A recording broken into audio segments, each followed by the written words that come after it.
President Donald Trump's renewed focus on housing affordability has found a clear villain: institutional investors that own large swaths of single-family homes in fast-growing Sun Belt cities, where would-be homeowners increasingly find themselves bidding against Wall Street. Trump argued in a social media post Wednesday that corporate ownership has helped push housing further out of reach for everyday Americans, saying he's immediately taking steps to ban large institutional investors from buying more single-family homes. The message may be aimed at places like Atlanta and Jacksonville, metropolitan areas where investor ownership is far higher than the national average. While institutional investors only own roughly 2% of the nation's single-family rental housing stock, their presence is far more concentrated in parts of the Southeast. The U.S. Government Accountability Office estimates, for example, that investors control about a quarter of Atlanta's single-family rental market, more than a fifth of Jacksonville's, and sizable shares in Charlotte and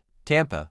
Those concentrations trace back to the aftermath of the financial crisis, when large investors moved aggressively into housing markets flooded with foreclosures. By buying homes in bulk, they helped stabilize prices in hard-hit regions experiencing sharp declines, particularly across the Sun Belt. According to Wolf Research, while their overall footprint is limited, ownership is heavily concentrated in Sun Belt cities, likely reflecting expectations of stronger home price appreciation. Analysts at Wolf said in a recent note to clients, the idea of curbing Wall Street's role in housing isn't new. Analysts at BTIG note that Congress has seen multiple efforts in recent years to rein in institutional homeownership, ranging from tighter regulations and financing limits to outright ownership bans and even forced liquidations. Bureaucratic limitations have historically hindered the legislation in Congress, and as it stands now, most bills remain in the introduced phase, BTIG said in a note. Trump did not provide details on how such a ban would be implemented.